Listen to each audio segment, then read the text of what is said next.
Now, this is called chewing gum and walking. You deploy systems to give you a comparative advantage, and you turn to your competitor and say, don't like that, we can fix that, but then you have to do X. Anybody here studying law? Do you know what the key, absolute minimum talent you have to have if you litigate? Know when to settle? Well, actually, you're too reasonable to be a lawyer.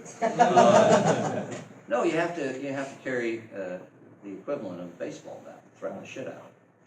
Excuse my English. Well, that's settled. You do that. You have to intimidate people. That's the reason I'm not a lawyer. I studied law, but I realized I wasn't cut out for intimidating people. I'm counting on you to strong arm people. He called, what was it, merger? We used to do this. Walk softly, carry a big stick. Thank you. Now, not so much. These are the two schools of last slide. Most fun. The first school is the deterrence only school.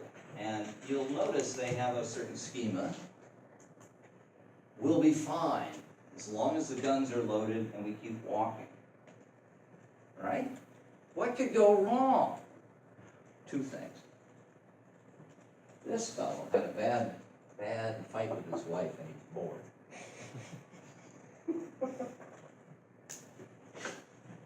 This guy is a klutz. And the gun goes off. It's called accidents and sort of unauthorized zoo event things. So far, so good. They're saying just keep the right amount of missiles, the right amount of nukes in the right hands, pointed at the right targets, we'll be fine. Now, that I think is got a lot of power to it because, well, we're still here, right? But I do think in the long run it might be equivalent to a bet against the house. Now, the other team has a different view. Now, this is a little unfair because I actually do own a tandem, but I don't have a recumbent, and the reason I don't is I thought I'd have to wear funny clothing and have fanny packs and go to Renaissance fairs. But it could be these guys are just ahead of their time, you know. And they just want zero. Now, it used to be in the old days, you imagine a bell curve, the deterrence only and the zero crowd had the tails. Now they have almost the entire hump. And it's getting very hard to do this.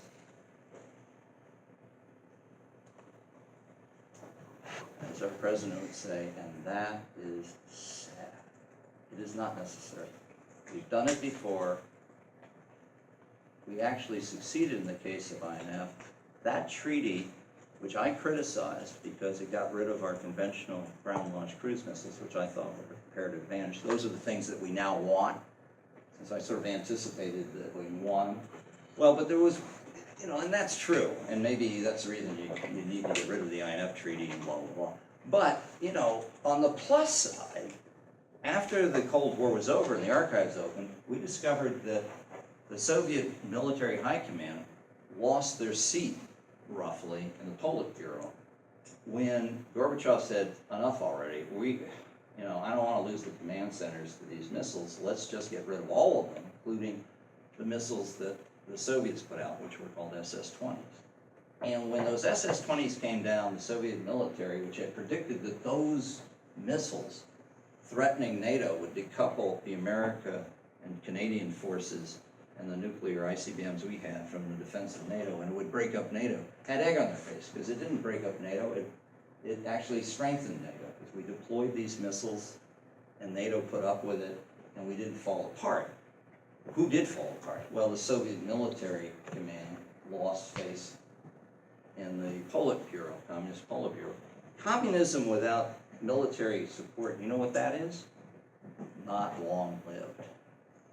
Wasn't much longer after that, the Soviet Union fell. Now, I didn't know that, the proponents didn't know that, but that's pretty good for government work, and even if we have to get rid of the INF treaty, That was a pretty good episode. I'd say, you know, that was part of being worth it. Also, can anybody here think back to the 1930s when we had arms control on battleships and cruisers? Washington Treaty. The Washington Treaty, that's really good. Think 30 years ahead of the Washington Treaty, which I think, was it 1932? I don't know, something around there. 21 and 22. Isn't it really 20s, the Washington Treaty? Yeah, it was The a, naval limitation? Yeah, but we had other negotiations in the 30s. Okay. Maybe they didn't get to Kicked off in closure. the early 20s. Maybe they didn't get to There's closure. all kinds of loopholes, like pocket battleships, and then aircraft carriers weren't taken into account. Yeah, but you know, this is where I'm going with that point, the same point you're making. Okay, let's say it's 22. Add 30 years. We're at 1952.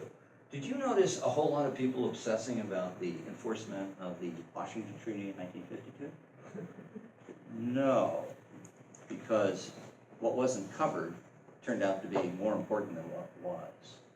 And battleships were roughly the metric for a country like horse cavalry might have been. Fun to look at, but not really militarily that interesting. So why should it be any different now? 30 years have transpired.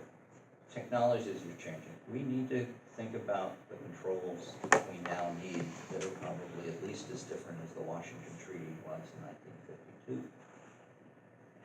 Anyway, that's an argument. I'm not sure even if it's my argument, but it's one you need to kind of struggle with when you try to think about this. And the reason I presented this to the NATO people is because, not unreasonably, they were freaking out about what President Trump was doing, pulling out of INF and more or less saying, start, you know, may end. What I was trying to do is say, maybe, but it's not like we don't have things to do. They like this presentation. Questions?